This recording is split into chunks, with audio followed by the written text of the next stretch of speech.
How about now? Thanks, Oscar. Thanks, Full Dive.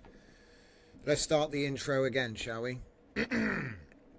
It defaulted to the Elgato for some reason. Doesn't even have a microphone. And it can't even pass the audio through it. Bizarre. Welcome back, everybody. 8 o'clock on the 16th of August. That would be a Saturday. Thank you all for joining. I hope you're having a good weekend. Hello, Apollonia. Hello, Fernicar. Hello, Full Dive Media. Hello, Jacob. And hello, Oscar. Yeah, it was, for some reason, the audio device is wrong. But we're back. So let me just run through that all again. If you're watching live or if you're watching later, don't forget there's a Discord join link in the description. And, yeah, we're going to be taking a look at Big WAN. Oh, there's no music either. My God. Okay. Okay.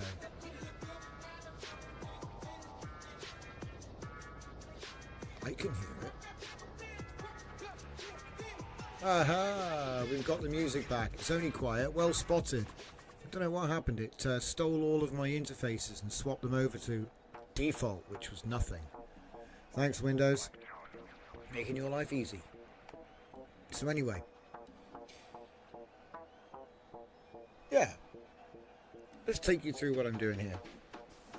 So, workflows first, as is tradition. I hope we got the audio issues sorted out now, guys. So, let's push on, shall we? Let's just move this microphone a little bit. And he breaks it. So, this is my abstract chaos set from SD 2.1 or 1.5. It's pretty old, okay? And I overcooked it on the special effects. But don't worry about that. Let's just push this up a bit. Now it'll make sense. So what I've done is I've just made everything small. Okay. And the main preview is way back over at the start. So we've got like a TV set up here. Alright, so I mean obviously you got tiled VAE at 128. We're using 1440 by 960. This is my split. It's the same split that Kijai uses in his public workflow, so you could have just read that. There's another trick to it as well, which is hidden, so I'll just move that a little bit. I just wanted to show you what the settings are before we continue. So I'll put it like this, but yeah. So here's the settings. Interestingly, we're using the WAN 2.2 high noise on model only, and then going into shift, and then going into nag. And we've got it separate for each side. So the conditioning for negative here, the conditioning comes straight off of here for the low noise, and for the high noise it comes off the WAN image to video, which comes off of the encode clip encode. Okay, I'm doing 81 frames at 1440 by 960. I don't use Sage, I don't use Lightning, I don't use I don't have any of that stuff. No patching is happening, this is all native. I'm thinking about going back to the Kijai jungle, but we're still native at the moment. So we've got Clip Vision, which is using Clip Vision H. Most important thing to take away from this, because obviously WAN Video Nag was given out in one demo. The shift values, again, I think are from Kijai. This 2.1 setup, I did lots of different testing, but again, it's the one he gave out. And then 6 and 6 with a handover at 3, so it does 3 steps high, 3 steps low. And then because you've got the high at times 2 and the low at 1, sometimes you can even go 0.5, 0.75, but I think it depends what you're doing, to be honest. We're still working that out, but this is my original image. As you can see, there's not really much to go on. And I think the prompt was originally, no, prompt is not being shown. Okay, I'm going to need one of them. Prompt is not being shown. We get a show text. Okay. So we'll know what that is in a minute, guys, but it doesn't really matter. I know what the prompt is. I just wanted to know what I'm actually putting into it, because I'm using an enhancer system, which is image to image with society. So the LoRa I have, well, it's funny, the LoRa I don't have loaded, you mean? So it's like system prompt switching. But anyway, we're using obviously Claude Sonnet 4. We're giving the image. Don't worry, it's not a complete code. And it will be cancelled soon. Based on the input image showing a complex multidimensional landscape. So it's done a pretty good job of explaining what the hell is there. Although, man, it does like to go on. Okay. Alright. I think that's pretty much everything you need to know. I'm running GGUF all the way. Q8s. Okay. That's the stack.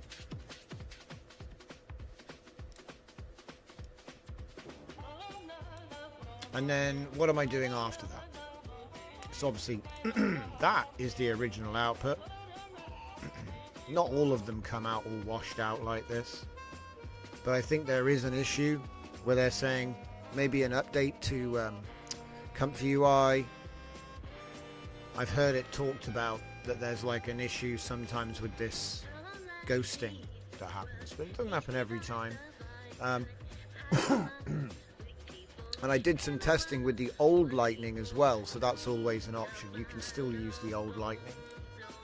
So then obviously we've rifed it. I've got these collapsed just to save. It does take up a little bit of headroom on the preview. It gets a bit laggy, and I'm often using remote desktop to control all this stuff. So, but yeah, rife 49. So we do it times 3 with a frame rate of 60 as usual. Brings us back down to a sort of normal frame rate, and then I hit it with the cathode ray effect 1. So if you zoom in, you can see there's a little bit of RGB, a little bit of noise, which is like fading in, and then it sort of gets worse. I might make that static, you know, or fluctuating maybe. Let's try fluctuating. Curvature, intensity. I try to turn everything and just keep the noise for now. Okay. And then obviously I'm going to throw it into this, but there's something I haven't done yet, which is get, because I want it to be accurate, get image size. Because at the moment it's going to base it on this, which is fine, but it'll be a bit more accurate if I give it the width and height of what's being put in. Sort of like, you know, do the math from there, basically, yeah. Because it's not actually 16 to 9, it's 4 to 3. Or 3 to 2, sorry. Yeah. But once you've finished with the upscaling and all, you get something that looks a little bit something like that. Now let's just cancel and wait, no, just cancel actually. Cancel. Stop it. Because we don't have time to be doing video right now. I need to show you Hyperscale. That's what we're doing first tonight. We can put this on in the background later. I do like this, that's CRTV1 by the way, my CRTV1. It can also do the scan lines. The idea was to give a retro TV effect. I like how it's given this sort of the pop. It's like the pop that you get from the old TVs. Very cool. I can imagine a number of ways of how I'd use it. It's not this image, by the way. That would be a different generation. But while it's cooking, you see the last video, and as soon as it's finished, it'll show you the next image, see? So you can cancel it quick if it's not something you really want to spend time on. It looks like we're in the middle of getting another video, so I will, oh no, it was just cancelling. It's alright. I don't want this using up all of the power. So yeah, we're going to move on, but it's a shame that that particular generation came out cooked. Let's see if I can get here. That was not too bad. These ones weren't. Because, like, what does it actually have to go on? You know, because I gave it, like, an extremely abstract thing and just said, make it move. And so it ended up doing this. So that's what I'm trying to look at. And then, obviously, upscaling it and all that business. It's just an attempt to make something of it. Because, obviously, I could put, like, glitch effects and VHS over the top and just really kill it. What's going on here? Struggling to download a song. But yeah, so I was thinking, like, for the purposes of, like, yeah, I know it's washed out, right? I know it's super washed out, but this is just a random generation, so I might use a different set. Because let me explain how I've actually got this, like, set up, because it's kind of really easy to do. We were doing this with Olama as well, and local Quen. So every time I tell you, you know, every time I say, put the system prompt here, put the prompt here, put the image here, that's all the same. And you can exchange this open router node for the Olama node. And then you can run a local LLM. It's like 2 gigabytes. They're tiny. If you can run Comfy, you can run Olama with a local LLM. And essentially what it is a loader that keeps MD files, which are system prompts, so you can switch between them easily. Because what I've done is I've tailored a bunch of my system prompts to be trained with all of the captions from the LoRa's I'm using, and then that way the assistant knows all the captions for the LoRa, and I just say do this and it will make the prompt. So it's like super instruct for any LoRa with any image model. But the point is I'm trying to make here is that if you see Open Router Sonnet 4, that could quite easily be Olama Quen 25VL. So it's the same system, you plug it all in the same way, it's just a different node. Pretty much the same though. Okay. The only difference is you have to put an API key into it. But yeah, so what am I actually doing, right? It's really simple, but let's just break it down, okay? So you have a system prompt, okay? And then you have an input prompt, and that's coming from my image prompt loader. Image prompt v2 runs sequentially, so 0 is the first image in the dataset. Each option you see in the list is a folder which contains one of your datasets. So, for example, if I wanted to pick Cyber Society v66 WAN, now it's going to pick images in sequence, but it's also going to load the caption data, so we have a prompt, right? So then obviously the image is going to go into the LLM so that the prompt engine is aware of what we're trying to do. Obviously we can put the full prompt, okay, into the assistant, because it's programmed to know, you know, if I ask for something, do that. If I give you a prompt, use that. If I just say, look at this image and do the thing, it'll, you know, there's 3 different ways to use it. Anyway, so yeah, we take the caption and the image. Obviously, the image is going to go to the start image and also the clip vision. And then if we take a look at the prompt that it made, look, based on the image input showing a complex multi-dimensional landscape divided into distinct horizontal layers with dramatic black beat dividing bands separating upper and lower. Okay, and if we continue, it will say golden radial illumination transforms into concentrated energy beam arrays. Bloody hell. Sounds impressive. I think I might even have a video of that. Is it this one? Nope. Is it this one? Nope. It's neither of them. I forgot to say that. Me being a fungus, I forgot to click the button earlier. So the joke was on me. I was sat there watching the videos being made while I was working today, And then I was like, where are all the... so yeah, not a lot of them didn't actually save. But anyway. So like I say, the prompt goes in there, it comes out here, and it goes straight back into the encoder. So that's how we're doing the auto.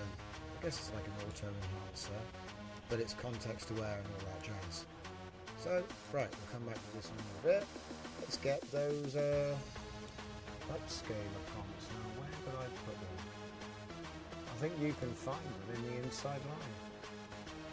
Well, you can get 3x3 anyway. We'll start there. This track just will not download. I got to download that again. This one.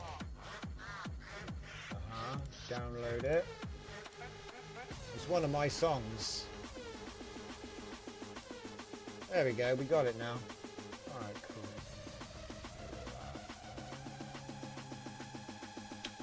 cool. Right, hyperscale, guys. So this is the same hyperscale. Oh, someone else is here. Dragon, sorry I'm late. I'm making women's skin covered in viruses. Okay then. Look, you're doing it for science, okay? If you don't do this research, what might happen if it just suddenly started happening on its own? That's definitely grounds for you to make it happen in a lab. And other stories. But anyway, check it out. Hyperscale. So, as you might imagine, it looks more complicated than it really is, and most of this is just for like human, so you can see what it's doing. It's quite entertaining to watch, and I have a 4x4 version. I might make a 5x5 version for the fun factor in a bit. But let's just show it off, shall we? It's got the exact same model stack for image gen. So UNT T5Q8, T2v, A14B, it's just a load of numbers, low noise Q8, so WAN 22 in Q8 and low noise. And then obviously you know what this section is, you've seen this before. You've got the LoRa loader, the clip text encoder, that's obviously hooked up to something we'll look up in a minute. We've got the negative, which is just the defaults. I think someone in our community translated them from Chinese, thank you very much to you. We also have the WAN video nag, which I set to 5. And that's it. And then we have model shift at 1 at the moment. So we're going to be making images. I do have a general controller on a denoise here, because it's nice to be able to just change them all at once. You'll see, there's like 3x3 is 9, but 4x4 is 16. So, yeah. The prompt doesn't really get listened to, so I'm just using my universal prompt for upscaling from Flux, SDXL, and all the rest of them. Okay, we've been using the same thing forever for tiled upscaling, but yeah, this isn't upscaling, this is, well, it kind of is. It depends what you do with it, really, you know? Like, if you change the shift to a number higher than 1, or if you change the denoise to a number higher than 0.1, actually I think higher than this, that's okay when you're doing the initial upscale, because what I do is I put in a high quality image to start off with, so I'm going to use a 4K image to start. So I've already made the image 4K before I start, okay? Because there is an upper limit to, you know, the better the image that you put into this, the better the results you're going to get out the other end, because it will magnify any problems, okay? And that's why I said about the denoise. If you put to 0.15, when it looks at just this bit, it might think, oh, there's something to draw here, which you don't want to happen. And you'll see in a minute what I mean. So anyway, we have the input image, which is 3360 by 2496. I've got it set up with no... You can use like a batch loader module instead, you know, WAS nodes with an index for the directories. You just put the path there. So if you don't want to keep putting an image in, you can just use this instead. Obviously we're using image tile, which is part of essentials. It's going to be 3x3, no overlap required. We're going to have, now this is the important thing here, this is like your controller for tile size. It's automatic, finds a safe divisible by 32 inside a pixel limit, right? So if we look, we've got SD, which will make 512 by 512, okay? And they're based. So if you give us, I don't know, it automatically changes to the aspect ratio that you put in. So no matter what image you put in, it's going to find the 3x3 tile size, or, you know, for SD. So each tile is SD size, not the whole image, each tile. So it's important to note. And so obviously, for the purpose of this, I don't want it to take all day. So we're just going to do, I reckon it'll be 2 minutes per tile on Cascade. I think it's 1.5 minutes or a minute, depending on your system, for WAN for 1536. So for the demo, we'll do 1440p, and you'll see how it works. Anyway, another thing, we do use stretch here, not fill crop or keep proportion. Keep proportion can sometimes produce a rough number, so it'll come out of alignment, and then fill crop will actually take some edges away, so it won't go back together perfectly. So you have to use stretch for this one. It does mean that while we're finding safe resolution, because obviously we're doing the divisible by 32 and all this, it may induce some skewing, right? But I found it was fine. So yeah. Next thing, we have select images. Okay, so obviously we're making a batch, so the tile comes out as a sequence of images. All right, so we're going to take those images, and we're going to go 1 2 3 4 5 6 7 8, and that's all of them starting at 0, I guess, right? So, and then I've mapped it out so it's easy to understand, right? So these are the tiles, okay, being split from the batch. And then up here we have each sampler. So we have the input, so input there for 2, input for 3, input for 4, and so on, right? Then we have the actual, they're all the same, so they're all exactly the same seed, same everything, and we do a 256 tiling for the decoder. Okay, and then you run it, and you'll get a grid here, so you can see if you've messed something up, like, you know, hooked things up in the wrong order. Like, I've obviously done it for you, but you know. And then finally we're going to do a color match, tile to tile, so each tile gets color matched on the original tile. Okay, so I found you don't really need to do this when I was doing it, but it's probably useful, and you can bypass it if you want to be experimental. Because obviously if you turn the denoise up wildly, you're going to get crazy artistic stuff going on in each tile. Like, you know, when you don't want it to match, like looking like a mosaic type thing. And obviously you could prompt things and turn it up, and it's going to turn into a really creative looking mosaic. But anyway, that's not what we're doing. It's just something else you can do. Do you know what? I don't think we need this anymore. I don't think it ever really worked. I don't think I ever tested it. So anyway, at the end, after all of that, we obviously put the tiles back together in the right order. Yeah. And yes, I think there's something to say about just having a folder full of lots of images and then breaking them into tiles and then randomly putting them back together like a shuffle tile system, just creatively. But anyway, let's keep on focus. So we're going to then untile the batch into the final image. So let's get ourselves something else. I get an image which I haven't upscaled yet. Windows. I'm exposing Windows and their performance lies. Give me a sec, guys. Patience is our greatest weapon. Fernicar says, what are the odds that one of the unconventional dimensions would output good image and remain undiscovered? I would say years of research should have found that out by now, because that's how we found the tile 64 number in the first place back in SD 1.5. It's just that not many people tried applying that as like a school of thought for all sizes, because the thing I figured was, if you use the divisible 64, there's no rough, there's no, I think it's because the numbers are precise. There's less rough numbers, which works better, because I think it might be something to do with quantization now I think about it. But let's not get into that. I'm sure it's more complicated than I would like to imagine. But yeah, let's get ourselves an image. So if I go into WAN 22 and then scroll down to Sharona Cyber. What's this? Some kind of merge experiment? Did these come out okay? Yeah. Yeah, they came out all right. Ah, a kitty cat. A giant cat, if I remember right. Ooh. Sharona in Cyber Society.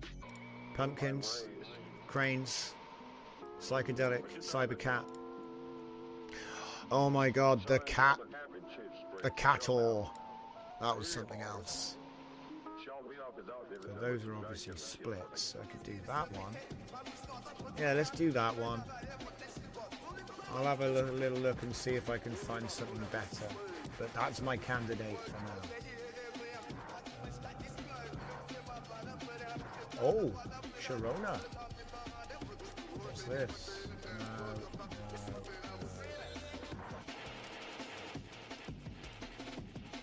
Bring it back, bring it back. We've already done a lot of these.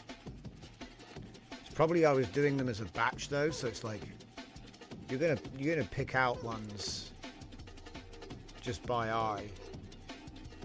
What are these already? These are 2048 by 1152. Ah, yeah, we were doing experiments by then. Epic.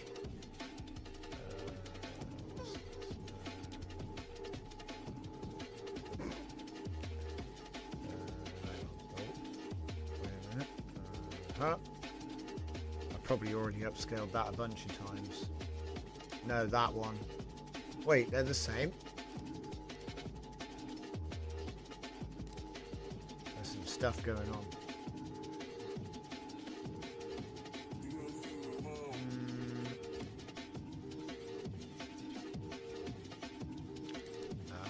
Oh, wait a minute. I know what. Stupid. Writes itself. Yeah, look at that. Now we got some. Okay, cool. I'm getting there, guys. I'm getting there. So we got a coffee time. Let's do a coffee time. That one, or that one. I think I've already done that one. Let's just go down. We'll get that one. All right. And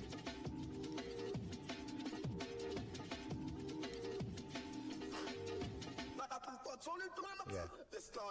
Take this down. Run that. Stick coffee time in there.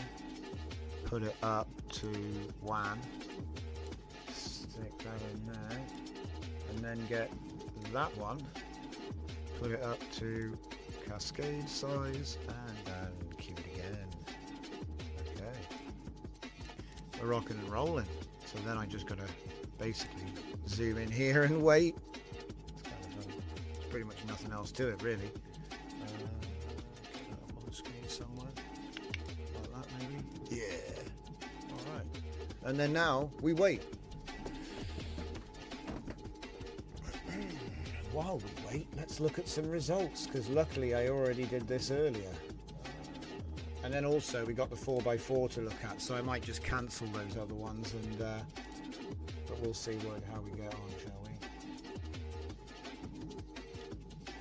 86 images. Uh-oh. I forgot to rename them. All of the tiles are saved individually. Whoops. It's okay, I'll just sort them by size.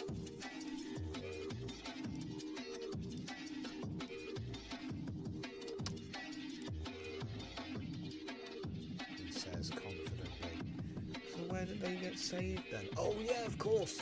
I forgot. They get saved inside the untiled folder. My bad. 3x4 is there. Okay, we'll look at that in a minute. So I did separate them. I'm not stupid. I was just looking in the wrong folder. As you can see, it's going to struggle because they are. I wonder if can Windows even. Okay, so this is what happened the first time I ran it, and I had the denoise too high, and I wasn't running color correction, and I think I also had the boost, like the shift, too high. Okay, but as you can see, it was running on a 3x3. So, but this is what I'm saying. This is why you have to keep the denoise like 0.1, you know.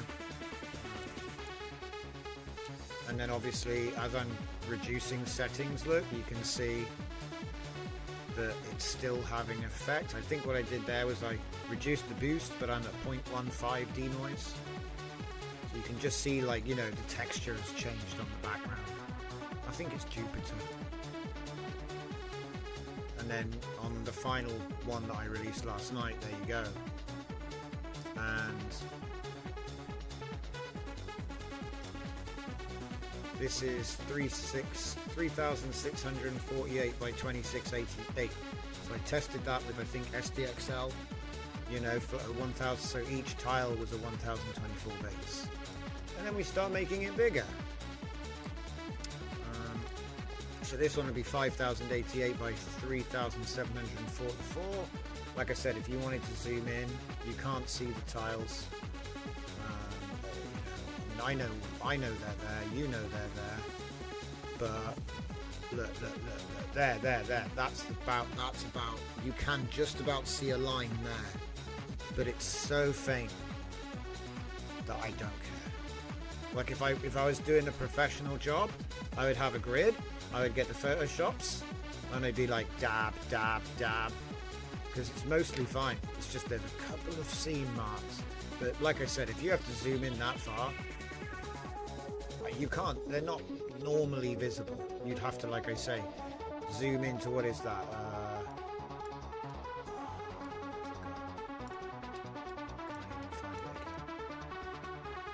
I know it's there.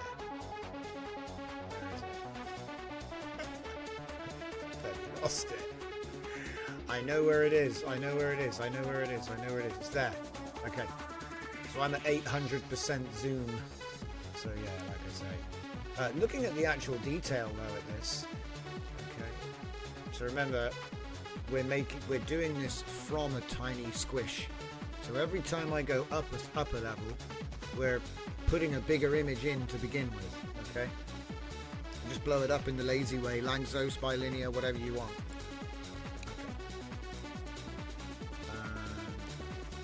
Okay, there we go. So for this one, I had set a limit incorrectly. So in Comfy on my node, there is...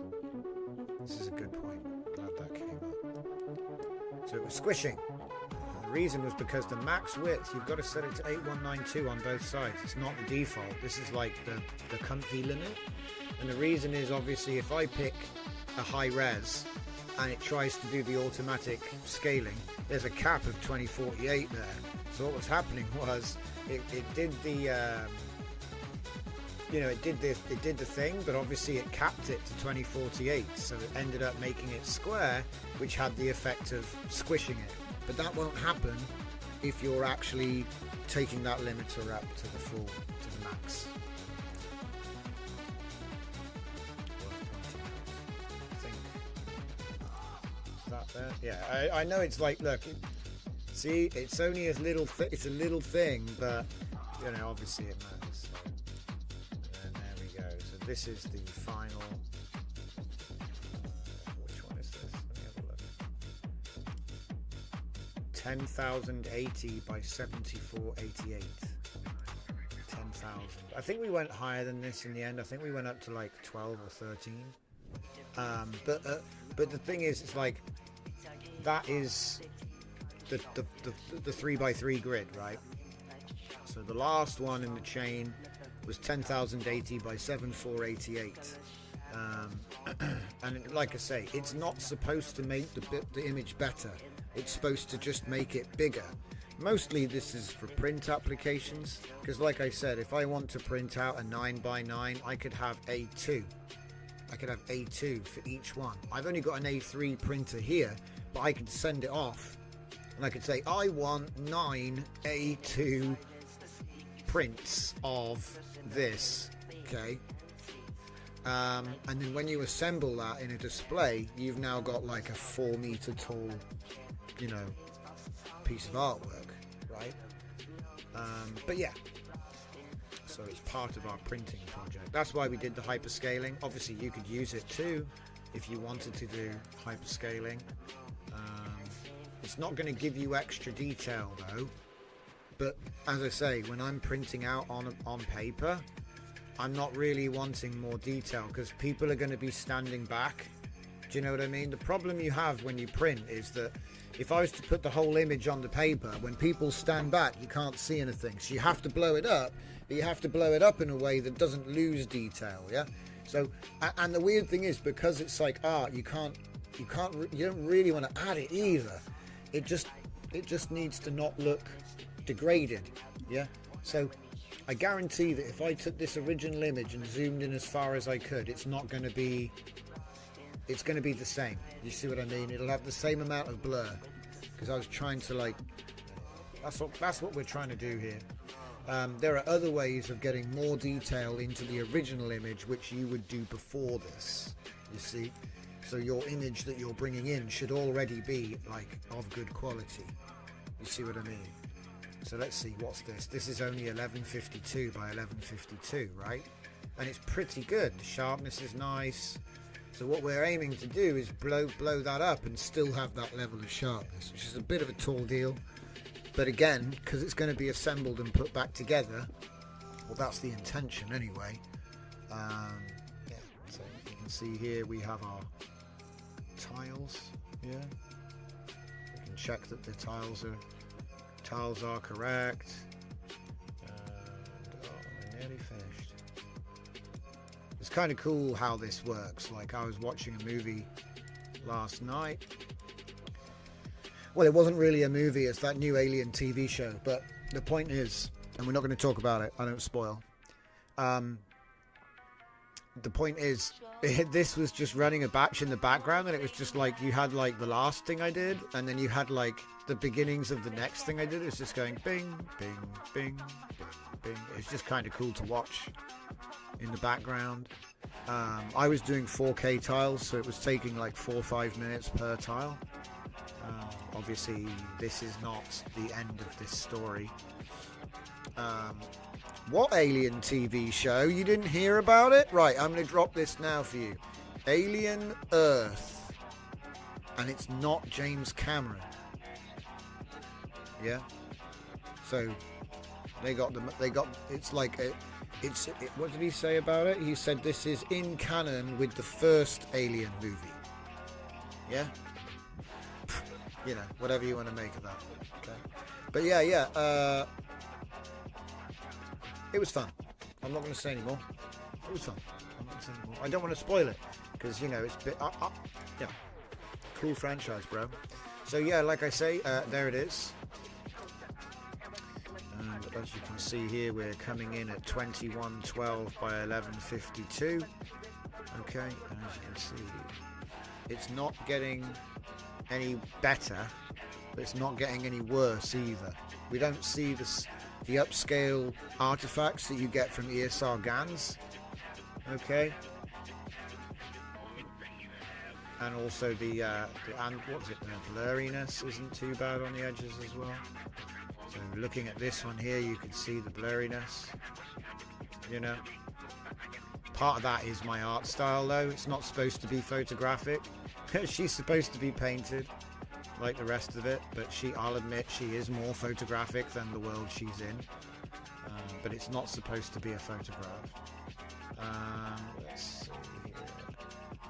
So this one is obviously slightly larger than the last, you know, so in that what I mean is we've sent a larger image into the tiles to begin with.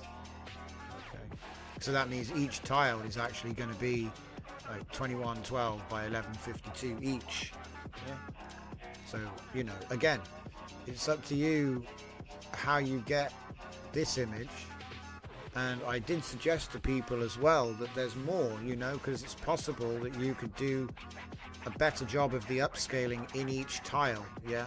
So, but again, the problem with that is, and this is why I'm doing it the way I'm doing it, I think you should try and do your detail upscale first and then bring your image here, because this is not supposed to make it better. And there's a good reason, right? Listen, if I make this tile better and this tile is not as better, I know this is like terrible terminology, but it's the best I can do. So if it introduces details to tile 1 which then don't line up with tile 2, now it doesn't go together. It looks like the first one that we did, where it was turning the background into different textures, so when you assemble the image it doesn't look right. So you have to find a neat balance between keeping the image of good quality but also not introducing details that then don't match when it's put together. It's a lot to say, but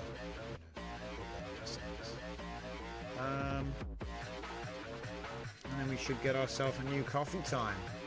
So yeah, taking a look at that, that's 5760 by 3264. Let's take a look around this.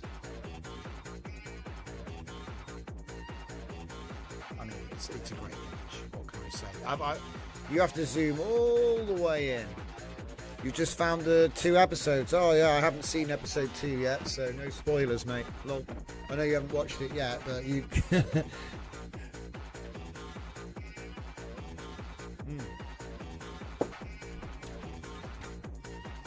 I think we're entering a new age of sci-fi, guys, because they're trying to reboot everything with the sci-fi label attached to it. We're going to get, I think they were talking about a new Total Recall. They were talking about, no, they've already, they're bringing out The Running Man soon. New Alien TV show, you know. I wouldn't be surprised if we get another Terminator movie. They can figure out how to kill John Connor one last time.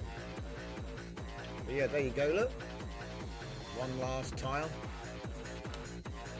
Put it all together. So yeah, the goal is obviously to blow up each tile to 4K. And then obviously it's 3 times whatever the tile size is at 4K resolution. So then, you know, it's dynamic to the aspect ratio that gets put into it. So that's automatic, you know. But also, the size of the image isn't really determined by just making the tiles bigger and bigger and bigger. You see what I mean? The size is determined by how many tiles you have. Yeah, because like if I was to do SDXL sizes and this was 1000 size, we could have 3000 by 3000, let's say, at 1:1. Yeah,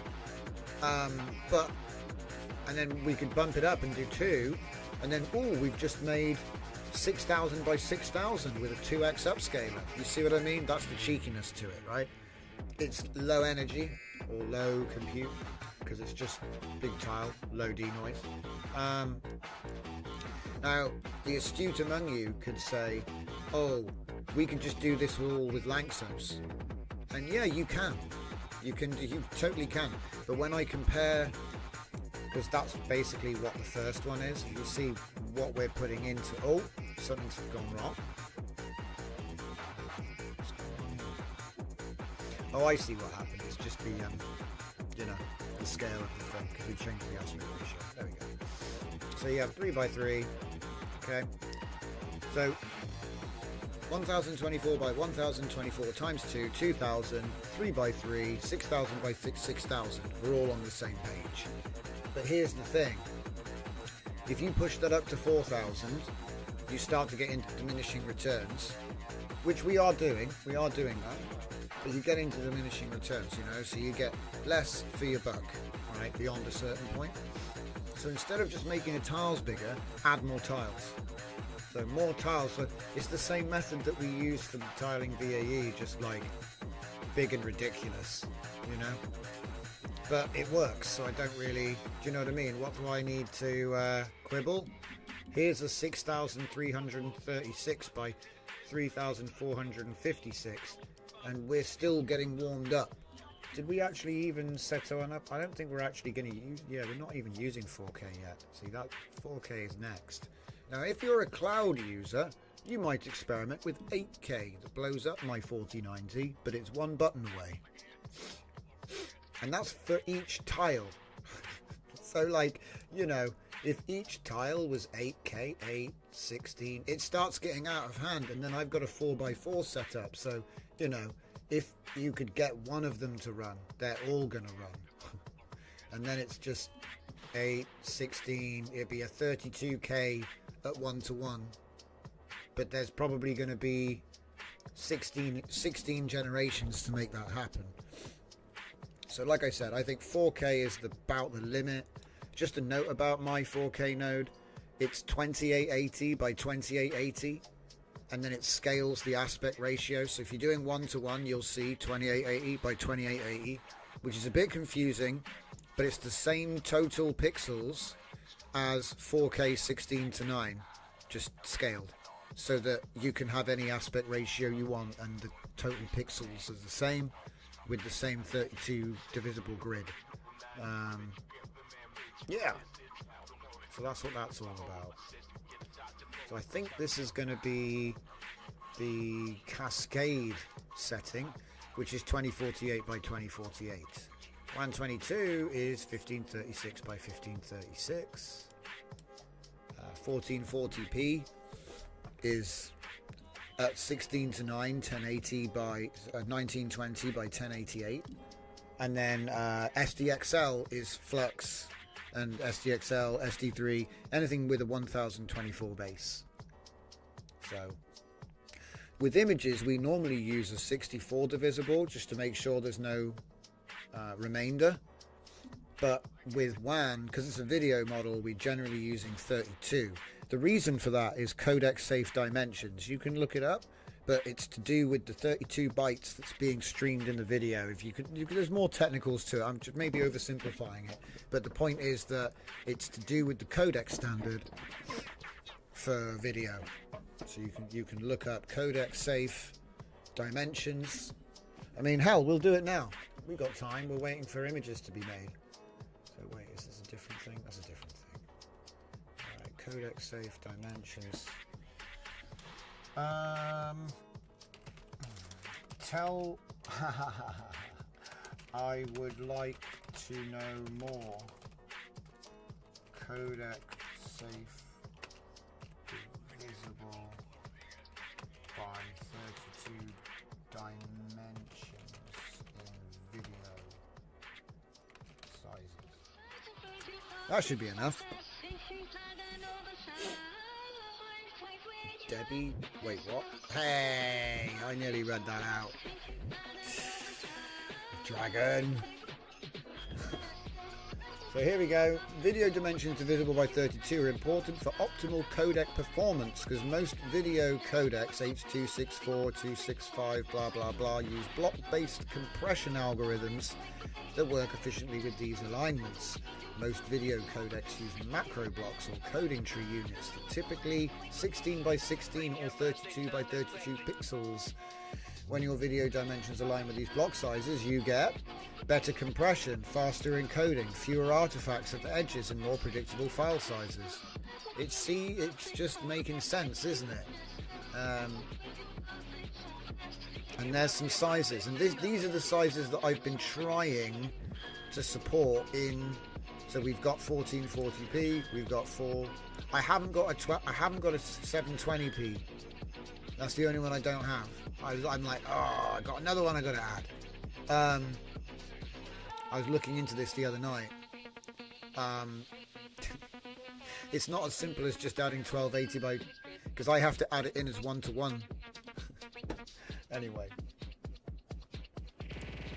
Instagram, smaller. You should just say SD 1.5. Ultra wide 2560 by 1080 and 3440 by 21:9. Oh man, there's a whole new standard out there. Damn.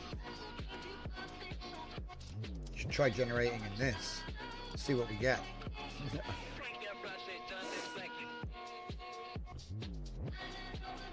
Yeah. 21 to 9? What's 21 to 9? I never use 21 to 9. Oh man, is it going to be like super wide? That's such a weird one though, because you'd think, because 20 to 10 is just 2 to 1. You see what I mean? But so it's a little bit bigger than 2 to 1, but it's a little bit smaller. So it's wider and shorter, making 21 to 9 such a strange size. Is it close to anamorphic? Oh, I'll just ask him here. 3440 times 1440 seems close to anamorphic, but not really. I think anamorphic's a bit narrower than that. Dragon says, Drift, I'm doing 16 by 16k upscale now. It doesn't go over 17 gig. Why are you ooming? I don't recall ooming at all on the show, mate. What are you talking about? Are you watching the show? Are you actually there? When did we oom tonight? If you were talking about chat in the Discord over the last 24 hours, I was probably talking about video, mate. It would have been high resolution at 121 frames. So yeah, that'll oom. But no, I haven't had any ooms doing this tiling stuff. No. It's super easy. Barely an inconvenience. There you go, check me out. So what do we got here? This isn't even 4K yet. So this will be 6,144 by 6,144. Okay. But that's only a 3x3. And so each tile was 2048 by 2048. It's all good, it's all good. I believe it's coffee time as well, am I right? I think it is. Let's get the big coffee. Oh, I don't have it yet. Man, I'm slacking. Right, well, coffee time, ladies and gentlemen. Usually I hit it on the hour, but let's get it done early. Let's get it done early. Otherwise I'll get ideas and I'll have to go off and do some more work.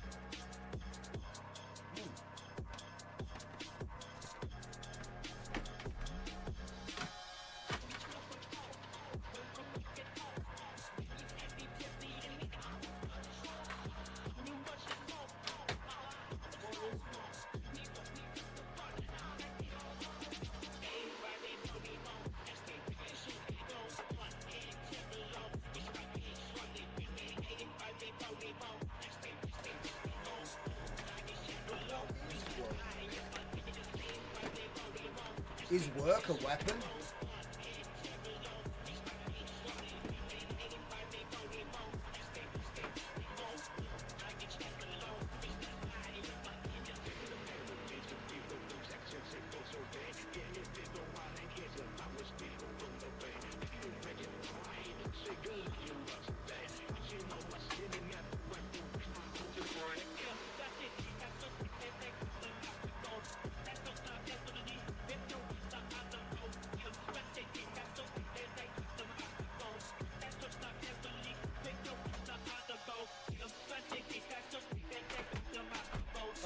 I will have to say there is a small point to the printing. There is a little bit of finesse that is required when you actually get to the printing stage, but it's just being not inexperienced in printing. So obviously if you've, like, I don't know, printed things, because obviously everyone's got to start somewhere, right?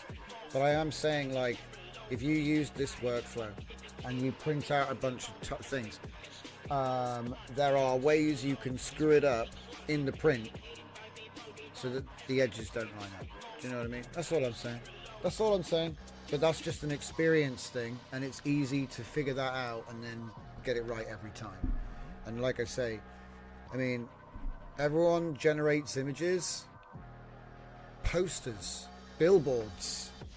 You need additional knowledge beyond just making the image, and so I'm just trying to show that we can do all that stuff as well. Welcome back, everyone. So this would be Hyperscale.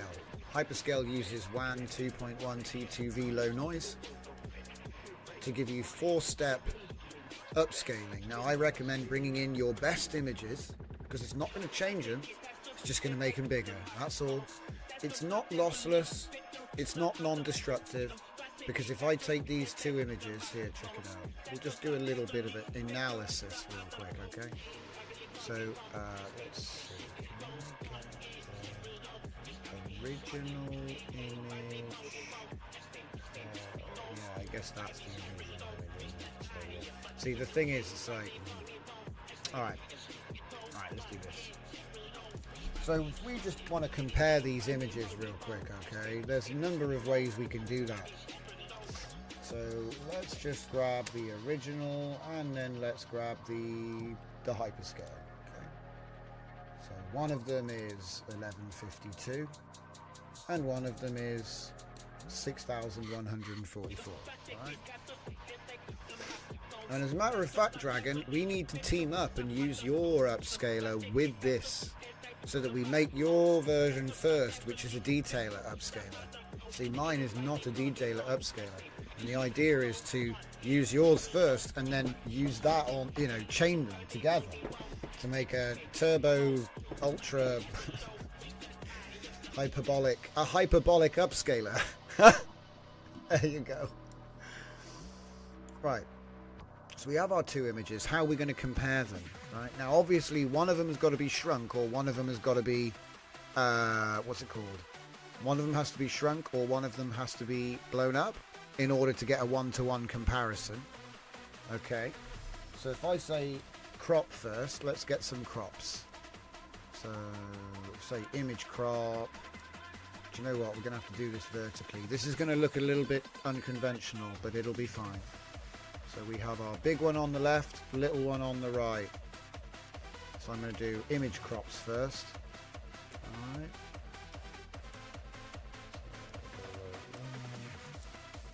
Preview there, and then we're going to need resize, image resize, and I guess I could get an aspect. No, we're getting image resize. Yeah, we get an image size adjuster V2. So I'm going to go into there, into there. 64, 64, I need to put that to 8192 in case we going up. Alright. Get another one of these. Plug it in, plug it in.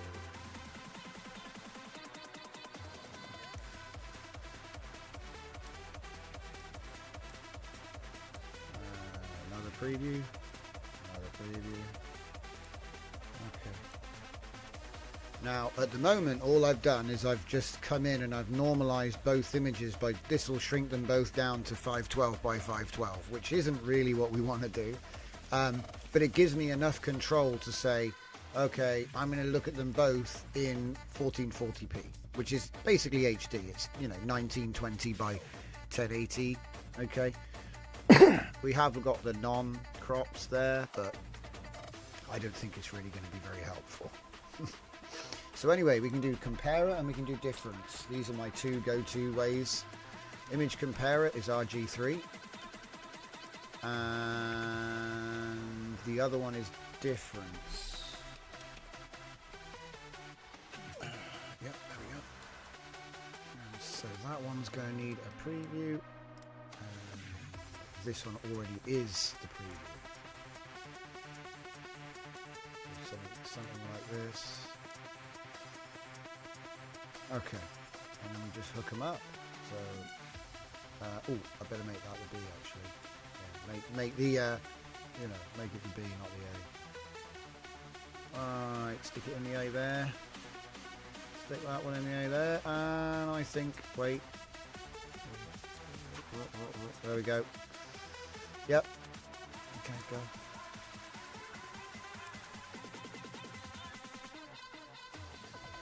So looking at the small one, the 256 crop looks like this. Okay. 256 crop. Now obviously the next image has been blown up massively, so we're only going to be looking at the top, like the top left corner of this. but that's what a one-to-one looks like on the blow-up. No artifacts is the point. It's not pixelized, there's no artifacts. Now, if we look at them both at the same size now, they've both been brought down to, well, either blown up or brought down. So 1472, 1472. So now you might think, oh, you're shrinking them down, they're both going to be the same, but we're looking at the difference. So as you can see here, this is the difference that the upscaler made between the two. Okay, now you could say that some of this is the result of the rescale, and I can't really argue much with that. But like, you have to choose one of them has to be. Here, I'll show you the alternates.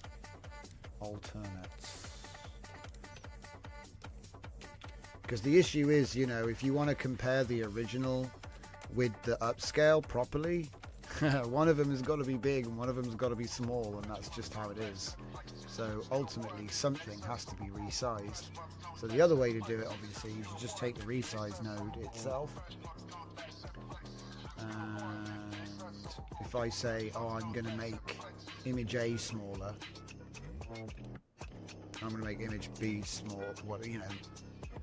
So in other words, blow up the little one or crush the big one, right?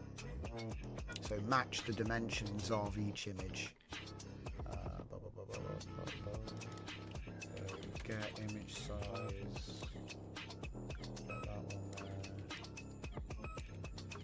That one there.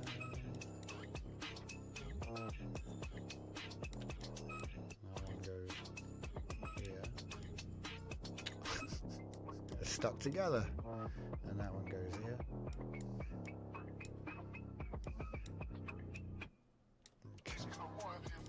So say I want to take the size of image A.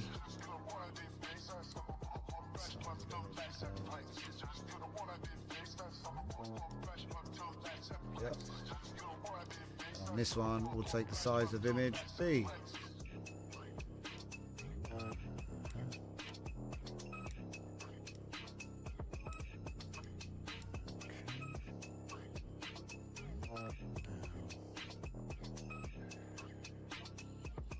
That one will be the image B.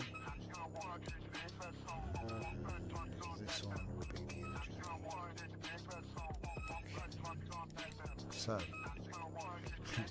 So now I think I just need to also plug that in there. And also plug that in there. Wait, did I just mess that up? Yeah, I did. I put it in the wrong way around. What? Yeah, wrong way around. B.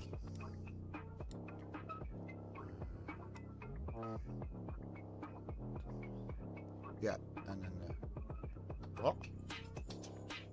Now I'm getting confused. Oh no!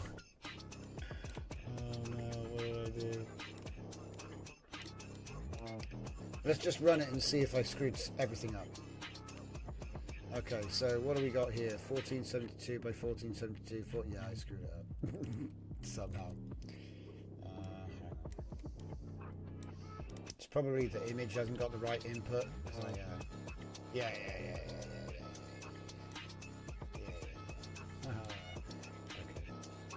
That one's got to be there, otherwise it's just not comparing anything.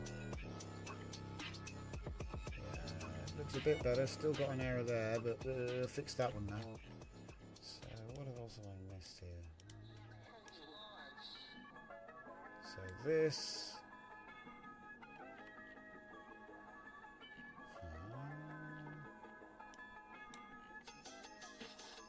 That one comes from there.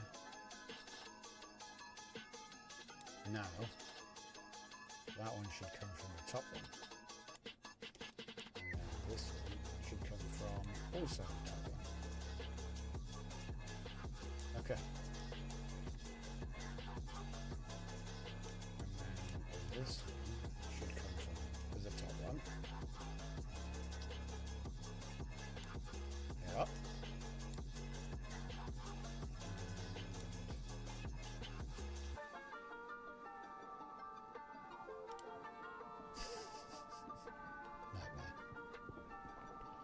Run it again. I feel like I've still missed something.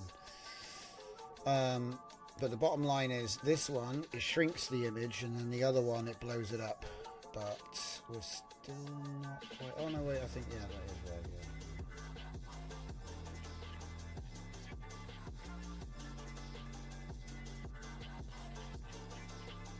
So I'm doing more difference by rescaling it all and trying to compare it like this. Oh, annoying. That's how I did it anyway. For better or worse. So I got 1472 and 1472. So I've normalized the sizes for this one. Because the thing is, the act of resizing the image changes the pixels to a degree, right? So it's like, how are you going to even compare it? The easiest way is just with a wipe and your human eyes. So like I said, this is, you know, we're just comparing the two images. The only thing you got to bear in mind is that one of them is like really small.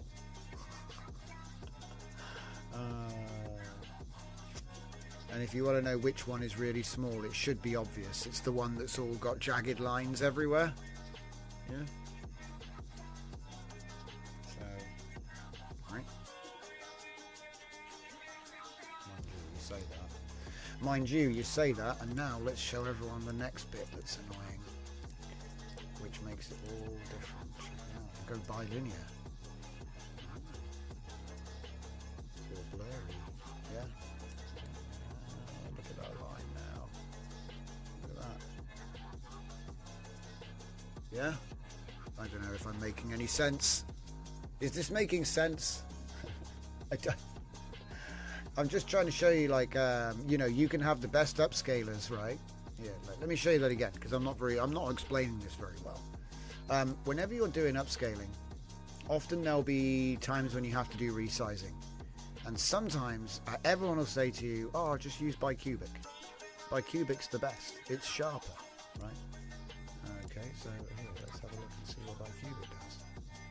Right. Go to the line. It's not bad, is it? Can't even see the difference now, can you? Right?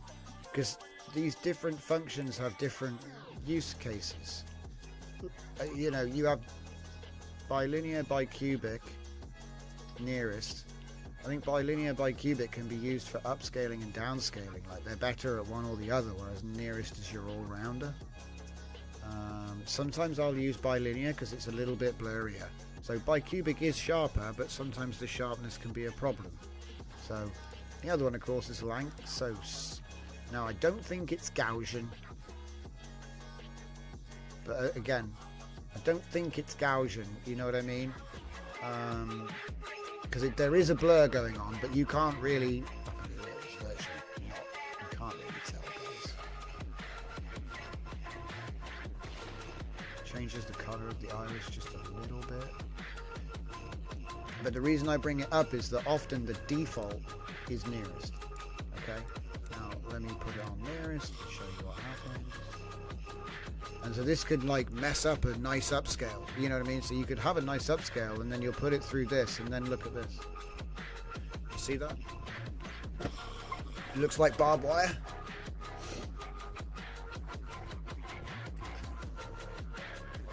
Yeah, it messes up everything, basically. And I think it's because it's for a different thing. You're not supposed to... But yeah, like I said, I like bilinear. Mostly because I'm doing denoising anyway, so I want to give it a chance to denoise my noise. So having a little bit of fuzziness to it is, I think, gives it a bit of an opportunity to, like, grab onto that and do something creative, if that's what I'm trying to do.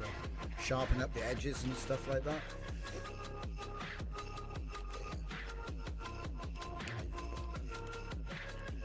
Probably, in that test, it was actually a bit blurrier. Not making it worse. It is a little bit blurry. If you can see around the edges of the lines, it's like there's a little bit of a blur around it. As for the actual image, it looks pretty good. What is this?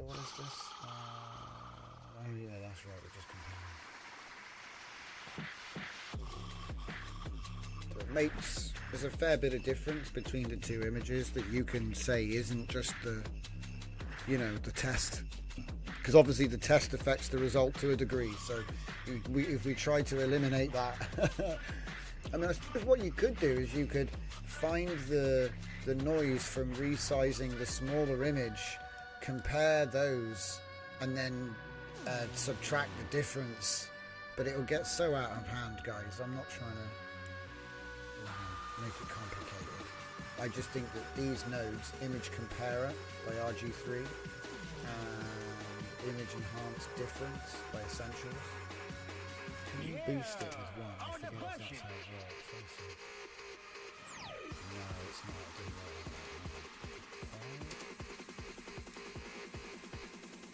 Ah, yeah, that's a little bit easier to see actually. Yeah, you can really see that.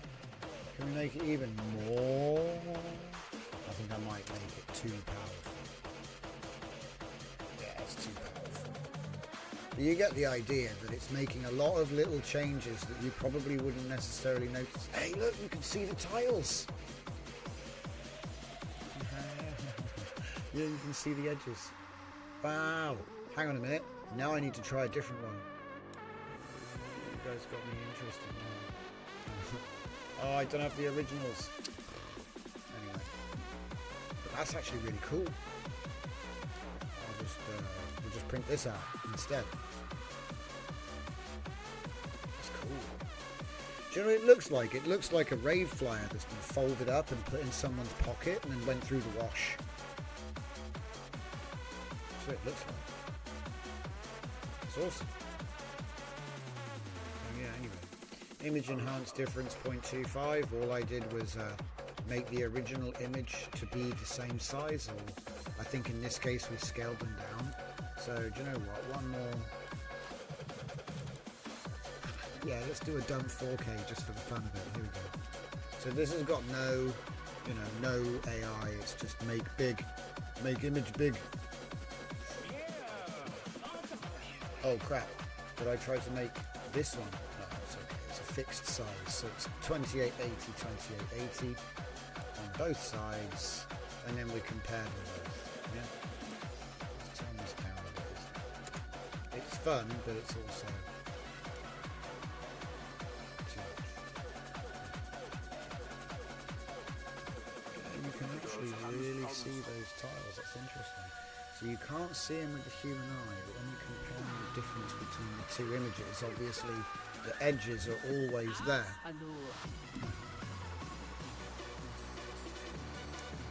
Should we go for 0.1 just for the fun of it? Damn. Very 80s sci-fi. It's kind of cool. It's got like a cool, sort of punk display type feel to it. Look at that. That's really cool. I didn't expect that, I'll be honest. It's like, this is the thing. You never really know what, you know, I mean, look, some people might go, it's just a mess. What's Johnson on about? But I don't know, man. I don't know. I think this looks kind of interesting. Pop art or something. But we're not, that's not the goal. Okay, let's go back. So, we did that. That was fun. But we didn't end there. We went into the 4x4. So here's some I made earlier. How big is this? This one is 7,168 by 5,000 something. So you can see that with the 4x4 it has not made it worse or better. It is just the artwork. I mean, if anything, you do start to see like textures that look akin to print noise. Oh.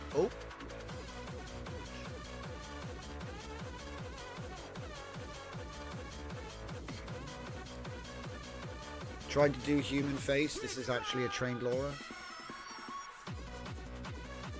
I'm trying to show you some skin. Human skin. Ooh. Human skin. Human fingers. Human lips. Okay.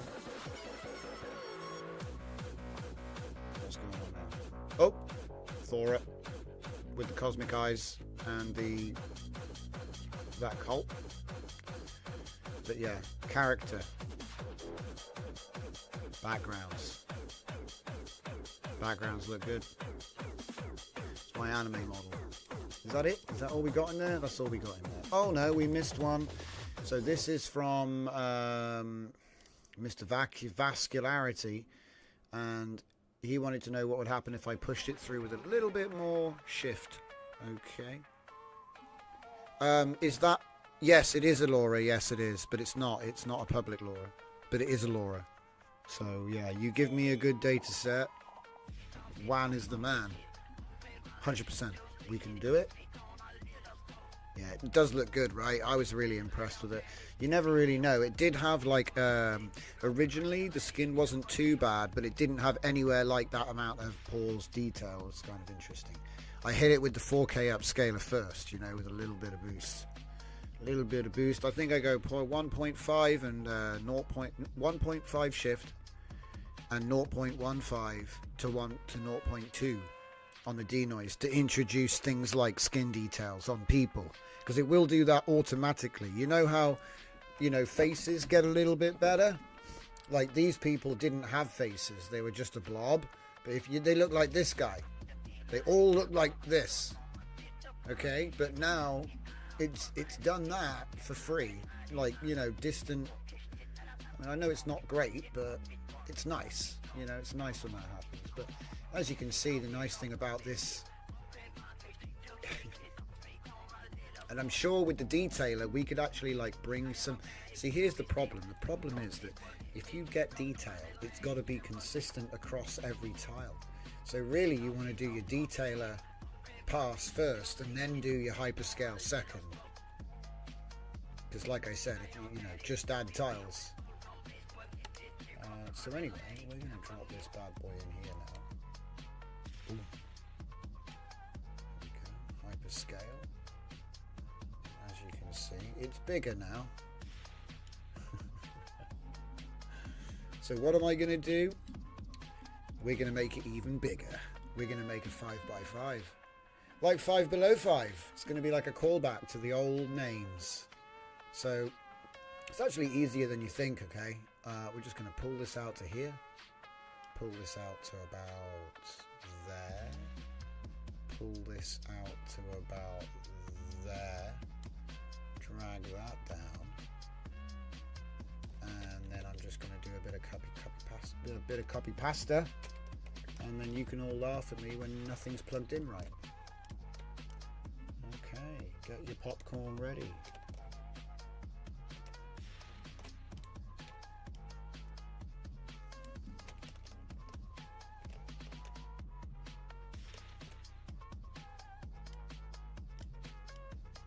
Let's see how long it takes. Whoops.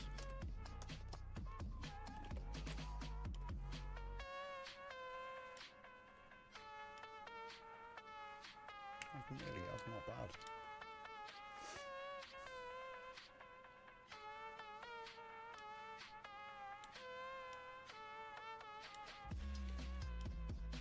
It's a whole lot of copy pasta, boys and girls.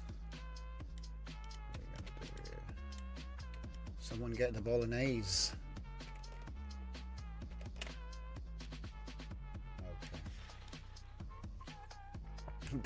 This thing here is gonna have a fit in a minute.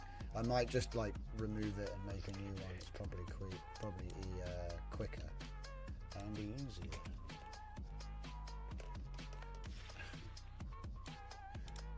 Of course, you don't really, you know, I was thinking about this the other night. I'm pretty sure that you can do this in a completely different way that doesn't require this massive grid. But here's the thing. I kind of like watching the tiles. It's very visually appealing because you can just set a big queue and let it run and you just get bing, bing, bing. It's kind of cool because, of course, Comfy doesn't do things in order. It never has. And so, I don't know, it's just interesting. You know, I've got one machine doing this and it's just kind of there on the side. Maybe it's playing some YouTube, you know, and so I'll literally have like half of my screen will just be this thing.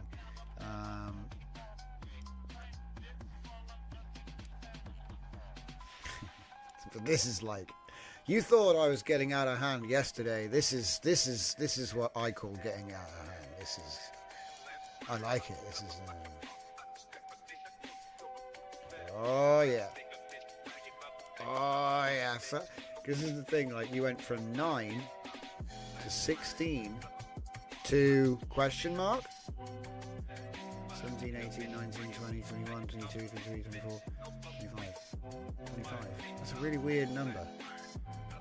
9, 16, 25. I feel like I've done something wrong. It is 5 by 5. Yeah. See, 3 by 3 is nice because there isn't a line down the middle of the screen. Yeah. And that's why 4 by 4 emulates a 4x upscaler in terms of how it works. But really 5 by 5 is better because, you know, even though there are lines, and they may become more noticeable as you increase the number of tiles, because obviously the grids get smaller, right? But it's not down the middle of the screen, so it should be less noticeable. But again, we're sort of taking this to an extreme here, right? So, okay, let's start hooking things up, because it's no good when it's not even hooked up. So let me just drag some things in quick. So it's just the new stuff that needs to get hooked up. I don't have to do the whole thing. Well, he says. So image ref goes on top. So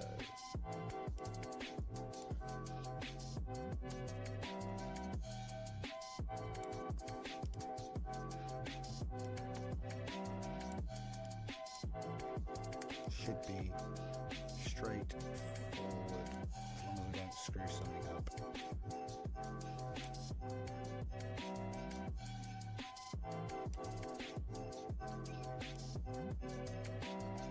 Okay, so they're hooked up, but the numbers are wrong. So 4, 1, 4, 5, 6, 7, 8, 9, 10, 11, 12, 13, 14, 15, 17, 18, 19, 20, 22. And it's nice that it's stable though. I can remember when this first came out, there's obviously been comfy updates since then, and it used to blow up whenever you made a big oh, I made image too big, blow up. Now it doesn't happen no more, so it's nice. It's nice. So yeah, there we go, 25 tiles, good to go. Obviously we'll have to actually, you know, hook them up. So at the moment they're not connected, so yeah, I'm going to hook up the outputs to the VAE inputs. Like that. And you know, the funny thing about this particular workflow is that it's actually like because it just requires an image only. So you could send it an image and it sends you back an image. You don't need to know about any of this stuff, right? That's the power of comfy. You know, you could turn this into an API endpoint and have apps sending images in and back, and it's like, they don't know about all this. It's crazy what you can build nowadays. So put that down, put that down, put that there, and put that there. Okay, so now the new inputs are hooked in. The correction is hooked up, so now I just need to take the outputs. I'm like sniping nodes here, guys. Oh boy.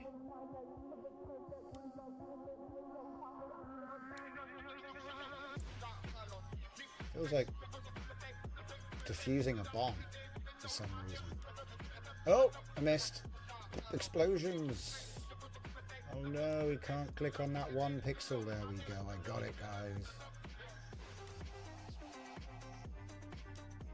Yes. It's like I've zoomed out to the point where the thing I'm clicking on is less than a pixel, so I get. It actually makes it a little bit easier.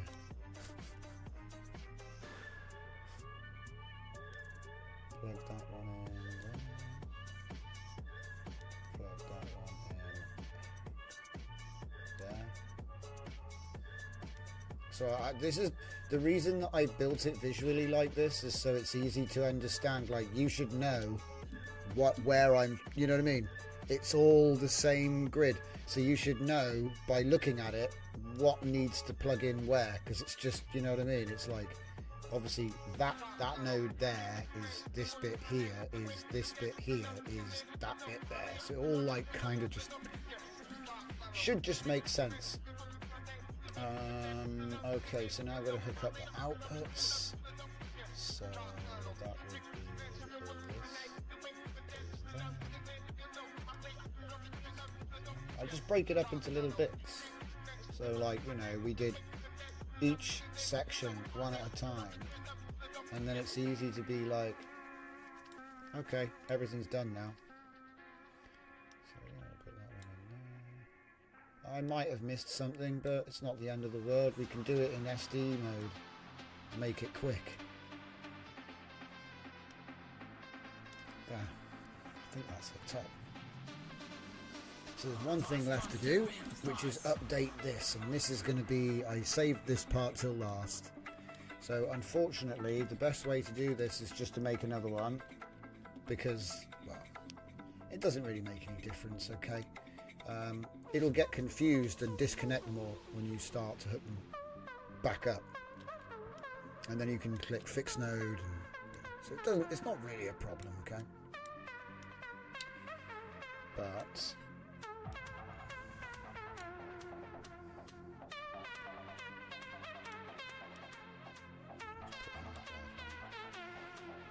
just delete it.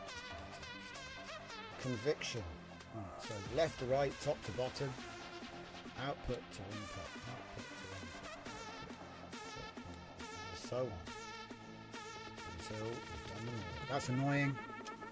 That's annoying. Don't care. Man, so now I have to, right, it's like Indiana Jones, I've got to avoid all the question marks as I trace past. That's so silly.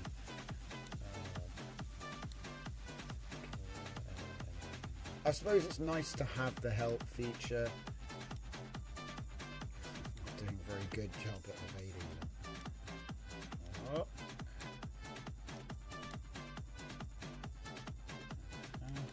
Whoa.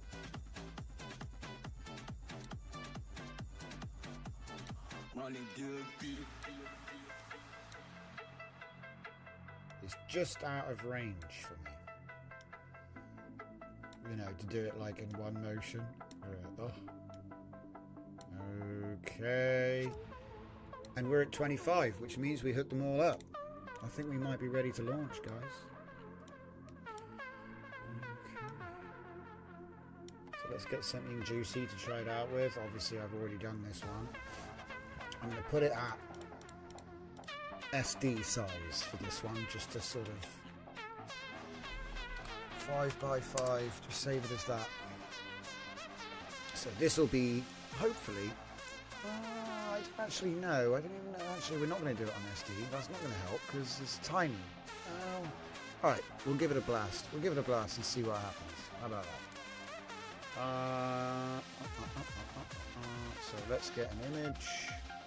Let's get something funky, something which isn't like really very good as well, because then you can see it's not just fixing everything. If I go into folder, we've got some old, upscaled, right. What is that? That didn't work. Ah, yeah. Okay, let's find something else. Up.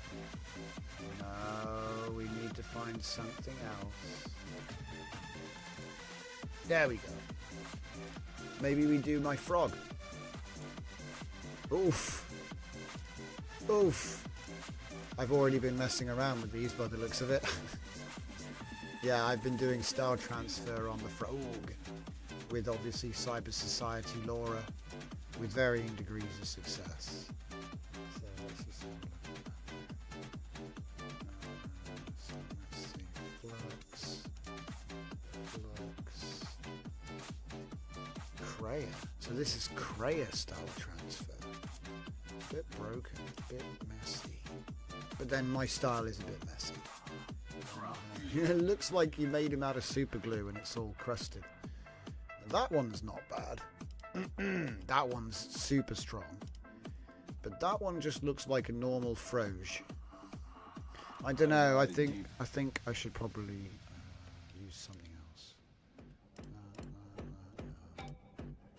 Got to find something which is like not terrible at the same time. Ah, here we go.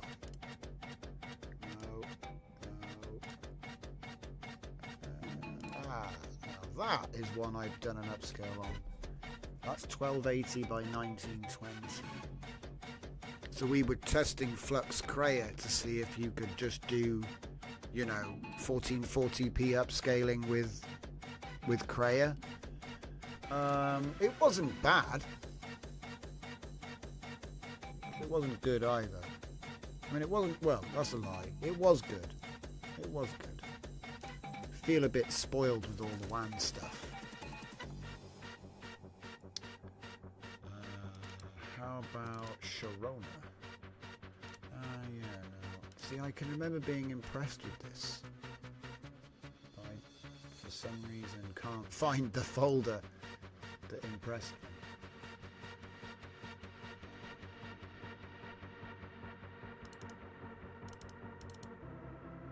Nope. Nope.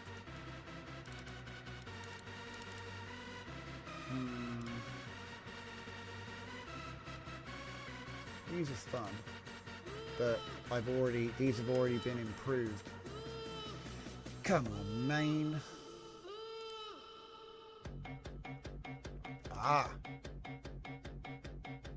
Now we're talking.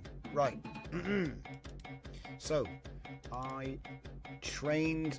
took 3 pictures of a Warhammer 40k chaplain that I painted, and then I trained an SD 3.5 large model with him, okay, by using flux context to change the background behind him.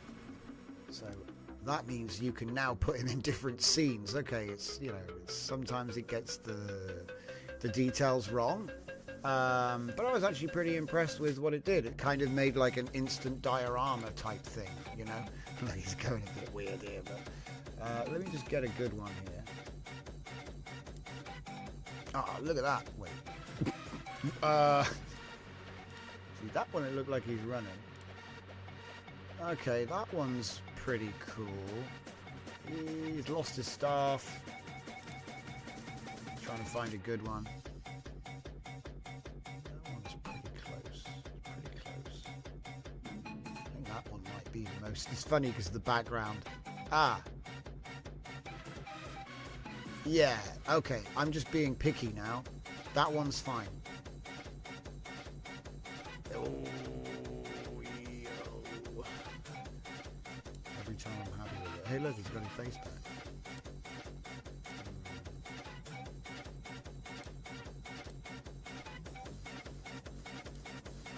That one's good. I'm going with that. I'm going to go with that. Alright, cool. So I'm going to use that. Put him in. 1024 by 1024. And, oh, don't forget, it's 5 by 5 now.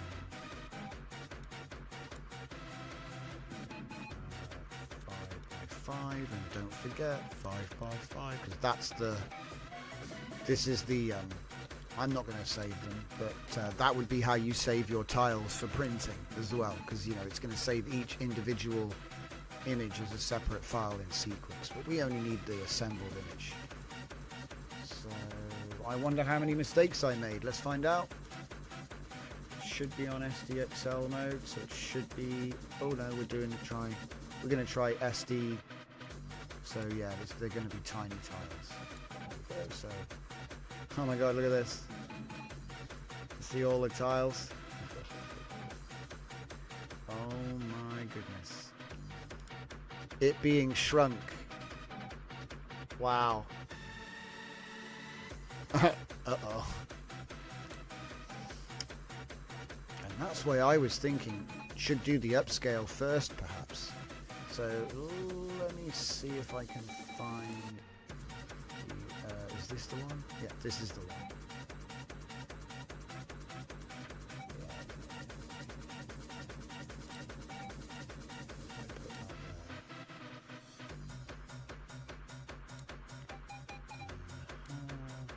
Okay, so this has got a little bit more. We'll try it with that. I'm obviously going to stop the other job, guys, but I'm going to wait for it to be actually started because I think sometimes it gets like performance anxiety. So this is going to be a 4K, and I'm going to boost it just a little bit with 2.0 denoise. Did I need to go up to the max? I did not need to up the max resolution. No, I'm just going to use the, you know what I mean? This is, you shouldn't be going this big because I don't recommend 8K for local. If you're in the cloud, it's at your own risk, right? But my tool will give you the automatic resolutions for the tiles. Because the thing is, if you're, think about it, right? If you're making a 5x5 project and each of those tiles is bigger than 8K, what are you making? Because that's going to be outrageous. You know, 10K per tile, it'd be like 50 by 50. Easy. We're going to go for that 100K resolution. You know, 8K is so last year. No. No, I didn't have to. I know what you're talking about, Apolloni. You don't need to change the default limit because, you know, even if you're doing 1:1 at 4K, it won't be that big. It's only 2880. So it's only if you're like in the cloud and you hit this button that you're even going to need to worry about it. And to be honest, even with 8K, right, it's not actually 8K. 4K is 2880, right? So 8K is like, hang on, I need a calculator.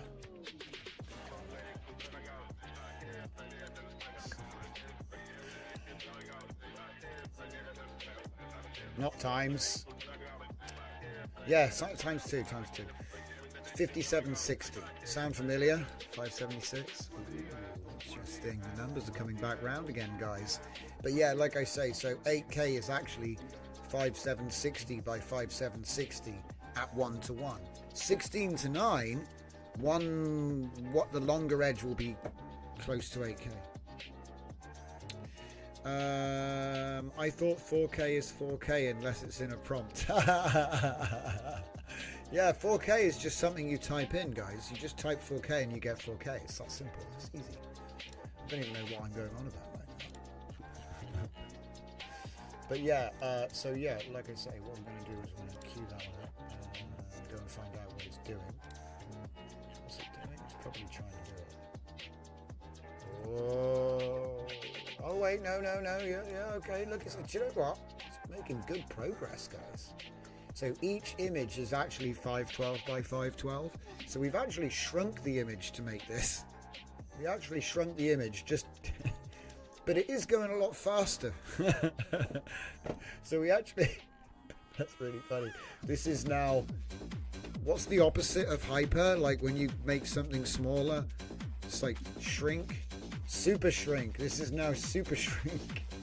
Because we've taken an image that was 1024 by 1024, divided it into a 5x5 grid, and then shrunk each image down to 512, and then put them back together again. and we're going to end up with like 1536 maybe, something like that. So it will be a 50% upscale by shrinking everything. Yeah, hyper micro. Yeah, thank you, Fernie. Hyper micro, where you you get 50% upscale by halving it, by shrinking. Quantic upscaling? I don't know. We'll have to come up with something cool. But yeah, so the joke is this isn't upscaling at all right now. It's actually shrinking to make a bigger image. So yeah, good times. Yeah, we like to have fun around here. Made this last night for a bit of a joke, you know, to aid with printing mostly, but also because it was just like, because I remember we did this with Flux, and it worked really well. I just want to see how bad the tile seams are going to be. They should be quite noticeable with a small tile size, you know, lots of tiles. The grid nature is like quantization, quantification. Yes. It's interesting because, you know, like you can actually upscale by shrinking. Yeah. It's crazy. But yeah. Because we took this, divided it. I mean, actually I'm lying. It's not shrinking. It just appears to be. Because each tile is smaller than the original image. But we're actually blowing up each tile. We are really. Yeah. It's just fun to think about. The fact that we start with 1024 and then we generate 512. Because the thing is, I want to remind you, this is from SD 1.5. This technique is technically how we used to do it back before there were all these cool nodes like Ultimate Upscaler and all of these different things that came later.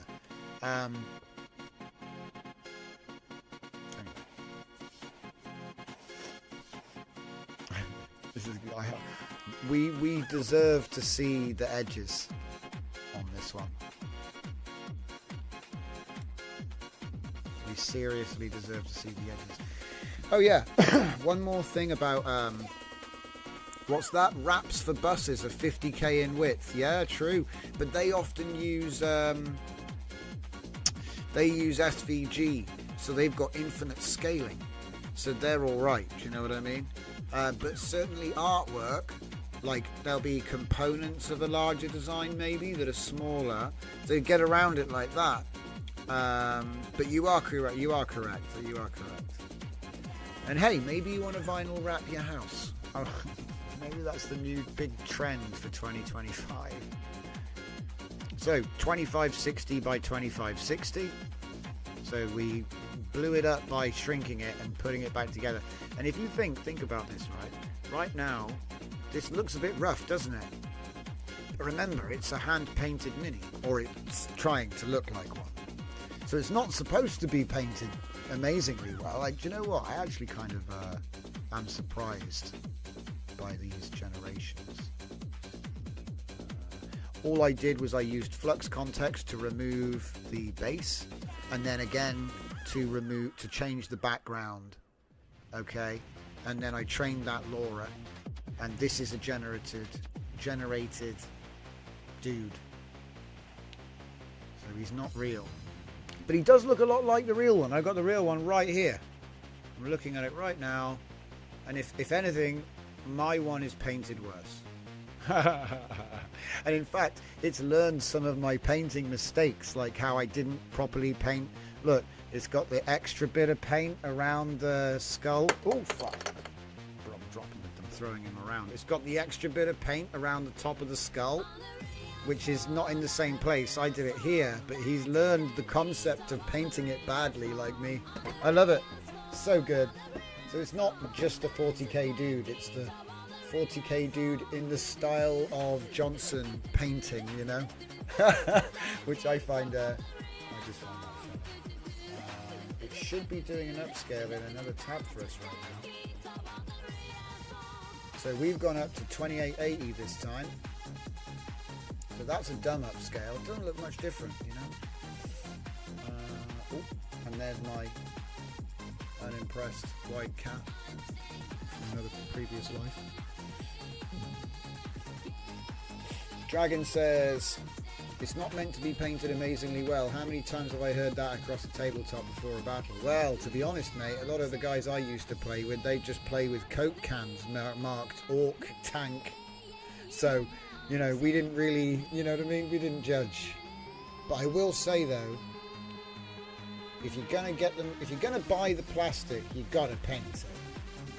You've got to paint it. It just deserves it. Deserves to be painted. So anyway, here we have our upscale. Beautiful. A little bit more detail there. A little bit more.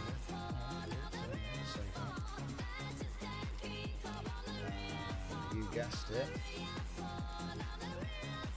I'm not going to use this one. We're going to use this one. So, did you see the quality bump there when I dragged it?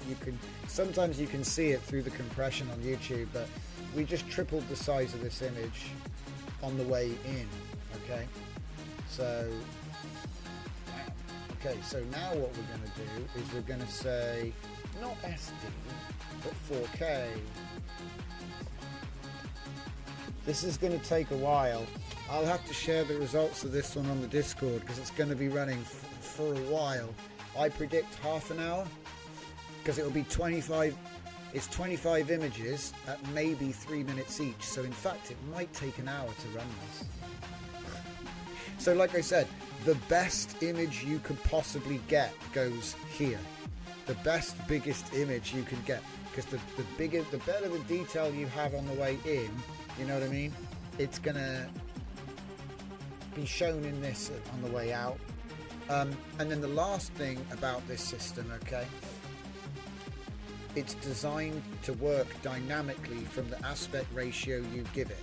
So if you want to print out on a paper size, which is like vertical or horizontal, okay, what you're going to want is like, you're going to want to make this image that goes in be the size you're using for print, because then when it does the subdivision, every subdivision will be the same size as your paper. Do you understand?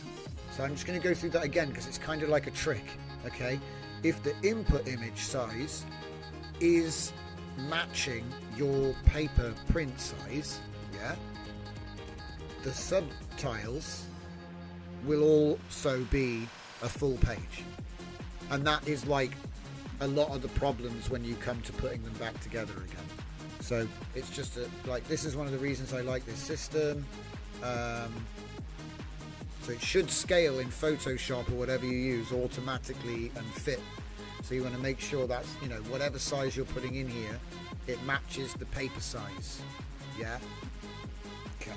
Because it'll automatically be widthways or vertically. Okay.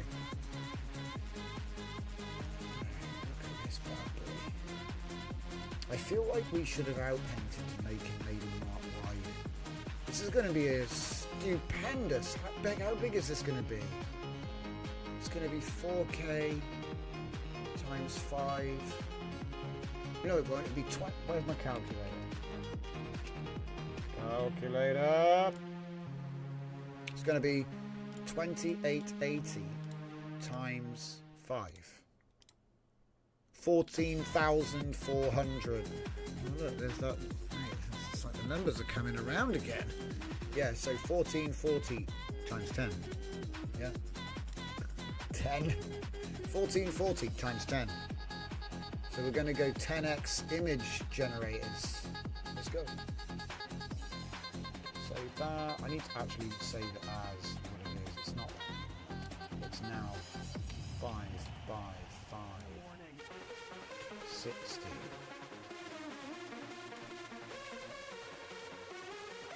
Save it. Export as that.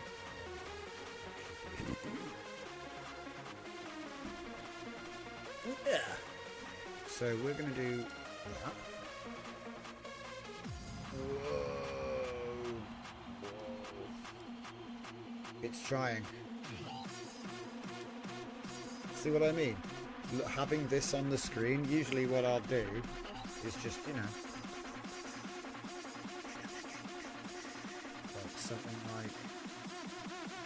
And then you just got a monitor. Something like that. Right, what else do I have to wrap up with?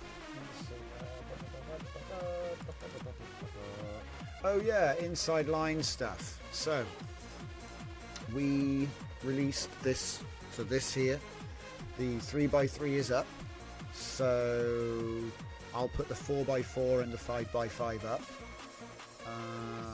Let's see what else came out. Oh yeah, the enhanced is the 4-shot system. If you missed that.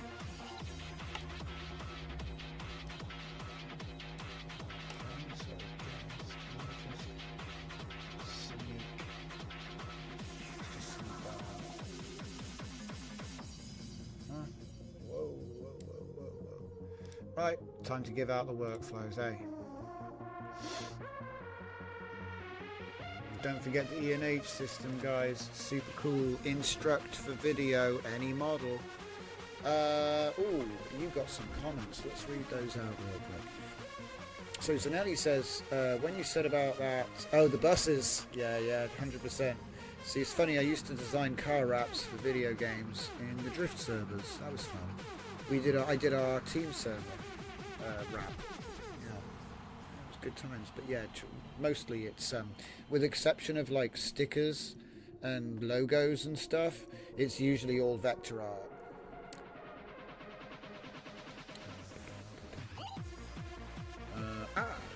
Here we go. Plastic bin equals Gargant. I see you are a man of culture.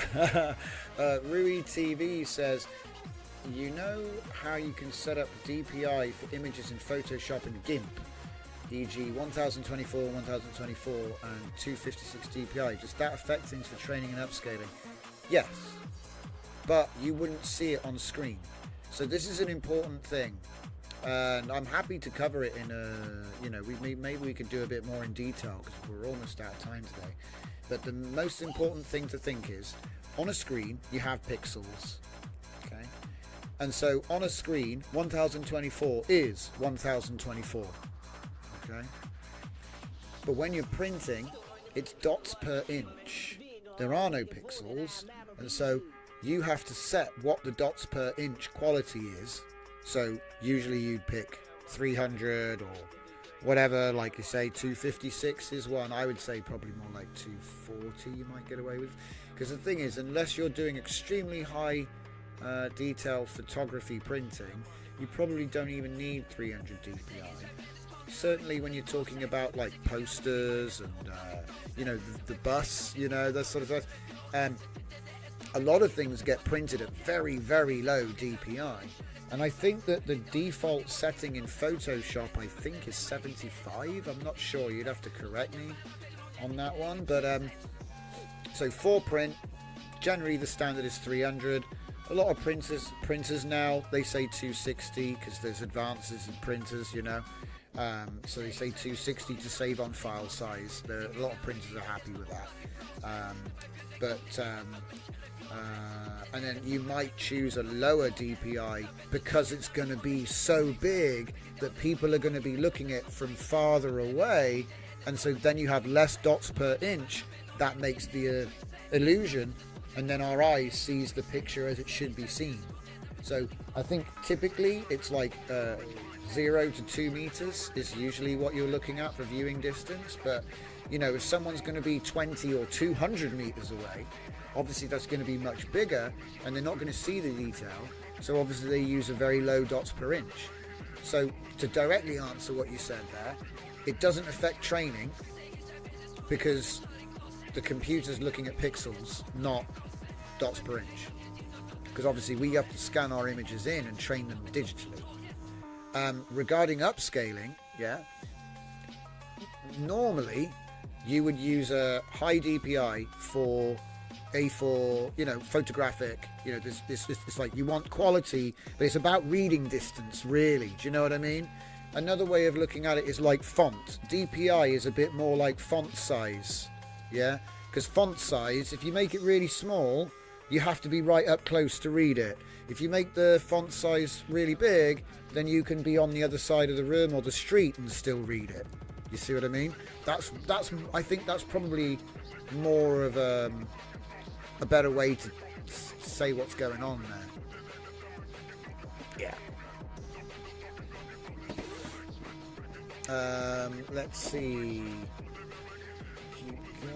And then he says, or is it ignored because the image is seen as 1024 only? Yes, you're correct there. It is ignored by the image trainer and anything, because like I said, when you're on screen, you have pixels. When you're on paper, you got to go through the printer, so it's dots per inch. But like I said, there's a genius in the setup because they're taking advantage of the whole dot matrix. The human eye blends it together and makes features that, you know what I mean, you recognize the features.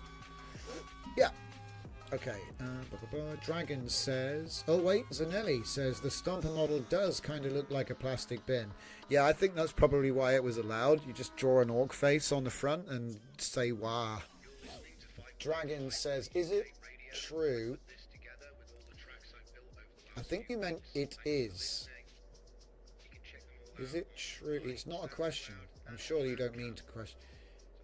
If you get an image up to 8K, you can get it into 256 DPI from there. I think there is actually a way of going into Photoshop with an image and altering the DPI, and you will end up with a giant image as a result. I think there is a way of messing around like that. So if you have a 300 DPI and you take it down to 10 DPI, the image size can be, I think, getting larger. But I've never done it. Not intentionally anyway. Maybe I think I did it also.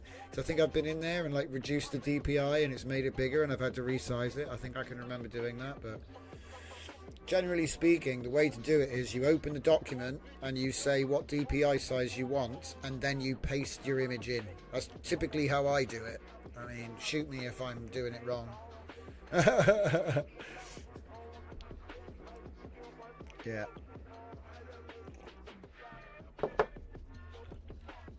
Workflows.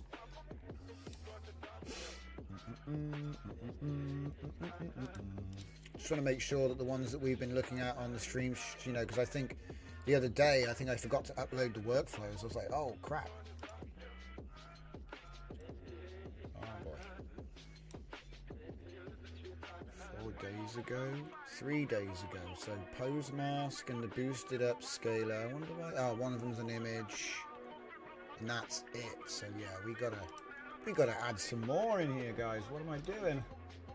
So let's see that one. Wait a minute. Refresh that. Okay, cool. That's one of them. So where's the 4x4? With a fofo. Okay, 1, 2, and the 5.5. Boom.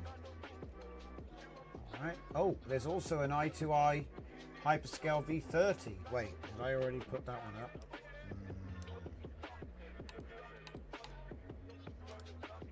Oi.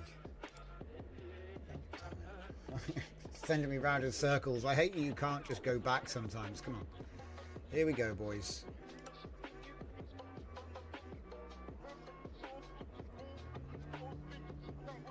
Uh-oh. There's a V30. Alright. Wait.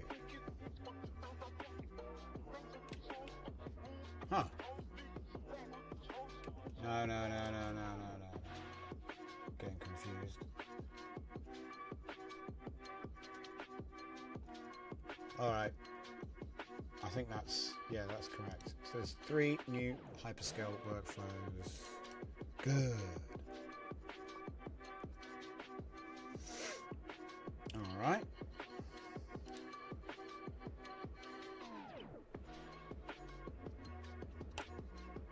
So let's have a look and see here how many of these tiles are they all still 512? Oh wait, we've got one. We've got one 4K tile. It looks like somebody took a picture of it with a macro lens, but it's like slightly out of focus. I'm just looking at the guy's head. It's dust, guys. So, okay. So the dude's head was dusty. And it looks like the dust has been interpreted as cracked paint or metal of some kind, you know? And if I'm being honest as well, guys, I think this is realistically like the limit of where you can go with this, because we're taking a 1024 image, blowing it up to 4K, splitting it into 5x5, blowing up each tile to 4K, and that will give you a 14,400 resolution image, which is too big. But that's not the goal. The goal was to see, you know, stress test, see what would happen. And what happens is eventually the tile size gets so small and there's so little detail that it'll just start going, I guess it's this, because of course it's so pixelated, which is why I say, you know, if you already have a big image to do this with, you're going to get better results. I've tried to make it so it's dynamic for any image, you know, size or shape. Well, maybe not L shape, but if you know, any conventional image size should be good. The better the quality, because obviously think about it, each tile which is getting blown up, the less it's getting blown up, the more details get preserved and passed through into this beast. Okay. Oh, it's about to finish one. Look, this is what I mean. Look, see, think about it, right? So we want to upscale a tile of the soft focus background. Do you know what I mean? You want to blow this up from what was probably 64 or 128 pixels to 4K. Right now it's 512 by 512, but any second now I think it's going to ping. Yeah, here we go. And now it's 2880. Did you see the shift? You can probably rewind that and see that shift. But the point I'm trying to make is we've just gone from... Where's that goddamn calculator? I swear I'm just going to get one on my desk because I'm just sick of opening the button on the computer. So if we want to take... We had a 2880 image, okay? That's what it was, 2880 by 2880 from 1024. So we did an initial upscale for detail and stuff before this. So we take this image and we divide it by 5. And that gives us... So each individual tile was 576 by 576. Which again is fun, because if you remember earlier I was reading out 5760 for the 8K, and I remember saying, oh look, these numbers keep coming up again. And that's the fractal nature of this stuff that we're doing. It's all on 8s. But anyway, so 2880, 576. That's the size of the tile. So, you know, if I was coming in with a 1024 sized image, which is what most people have, and I didn't do the pre-upscale step, yeah? Divide that by 5, and now we're turning a 204, horrible number. It'll probably get rounded down to the nearest divisible by 32, so hang on, let's just side quest. So 204.8 divided by 32 is 6.4, so 6 times 32, it's going to be 192. That's the nearest safe number for height or width. So you got 192. That's all. Do you know what I mean? 192. You're turning 192 pixels into 2880. So if your tile was blurry bokeh, this is why the denoise is so low. You see what I mean? Because if the denoise was like any strength, it's going to be like, oh, I'm going to make a pillar and there's a person here and a face. That's what it likes to do. But we've already done our detail pass. This is just a cheap way to get up to super res. And like I say, I call it hyperscale because it's just fancy tiling, you know. Oh, what did we just do? Put that back. Oh boy. Oh, I had to click Control Z to put the thing back. But yeah, image to image, hyperscale. This is 5x5. Maybe I'll make a 6x6 just to try and summon demons. It's like some serious charging of sigils going on here. You know, when you've got to make, what is that, 25 images to make one image? But then it is 14K though. Yeah. So obviously for your system, you're going to pick a tile size that can run on your system. So just a point of note, I've got a 4090 here. When I use the 4K setting, sometimes it'll boot me off remote desktop because it is using all of the juice, you know, or trying to. See, with me, I'm zooming in and out right now, and occasionally it just gets stuck. I know that Cascade 2048, WAN 22, 1536, the 1920 by 1080 option, the 1440p at 16:9, and then obviously SDXL. These are all safer options if your system can't run it. And what I'm trying to say is, don't do extra res, do more tiles. If your system can't do big size, just do more tiles, because, you know, let's consider 3x3 real quick. So if we have a 3x3 and your system can only make 1536 by 1536 with tiling, it can only do that, right? Let's just say that's the case. You can only get up that high, which is like 1.5 times SDXL. Okay, respectable for an upscale, but it's not 2x, right? Okay, so with a 3x3, we had a 1024 image. We divide it 3x3, okay, which is horrible math. Divided by 3, that gives us something horrific. It's going to do the divisible by 32 thing for you, which is 10.6. So it'll round up and it will do 11 times 32, which will be 352, which is a safe size. Now, if each of these is 352, and I'm going to be going up to 1536, it's only like 4 or 5x, I think. Yeah, I think that's about right. Yeah, and then once you've got up to there, it's going to be a 4,000. It's going to be a 4K upscale anyway, you know. So so like, don't try to push the boat out on the tile size. Add more tiles, because you can make smaller tile. More smaller tiles makes a bigger image actually. Yeah. And there's like diminishing returns. So you know how I'm running like 4K tiles at the moment because I can. It actually takes ages to make the 4K tiles, whereas the 2K tiles are like, it's not linear. You see what I mean? Like the speed advantage drops off as you try to make bigger and bigger stuff, to the point where it might actually be quicker to make 4 smaller images than one big one of equal dimensions. You know, this is kind of why tiling is so popular. Oh, we're making another one. See what I mean? Here's another tile. See, this is the other issue. The smaller the tiles get, what are we even making?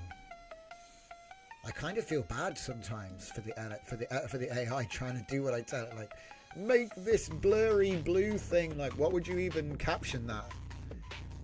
Blue. Out of focus. Well, it's the out of focus roof of a cathedral, but you know what I mean. If you were to say that, and this is, like I said, why it's basically doing nothing. It's almost doing nothing, but at this size it would look, it doesn't look that great. I think I might be approaching the limits of what you can get away with on this one. What's probably another thing I need to test as well, just to sort of double proof this, is give it just a normal photo of a person. You just give it a normal photo of a person, 4K, real photo, right? You can get one from your phone, okay? And plug it in, run it through, and just check that with the settings you want to use, that when you zoom in on it, you can't see that it's been done. That's all. long as you haven't like gone overboard with the settings, because I did give you the denoise to control from one parameter right there. So you only really need to play with denoise and the model shift. But if you wanted to add like a LoRa in here, you could totally do that, and then you could put a prompt and a trigger in here. So, you know, there are creative uses for this, but obviously the more you allow them to change, the more this becomes like an abstract tile. Have you ever seen those mosaics where every image is something different, but they all make up a larger image? It's like stuff like that, you know? Stuff like that. Probably need a few more tiles to make it work, but yeah. That one actually came out good. It looks like I've done something weird to his hat. It looks like it's got a pattern on it now. So that was the 512 version. Do you know what? It does look like a badly painted Warhammer, guys.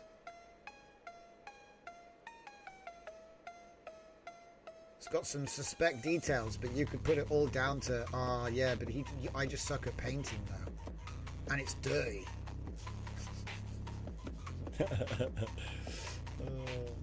But yeah, I'd never seen anybody try to do this kind of stuff, like where you're showing, like it does actually look like a hand painted thing. It does kind of look like it. Like there's a few bits and bits of it, you know, a few bits that don't make much sense. But when I look at the model, it's actually like stuff I've messed up, you know. Oh, did we just get another piece?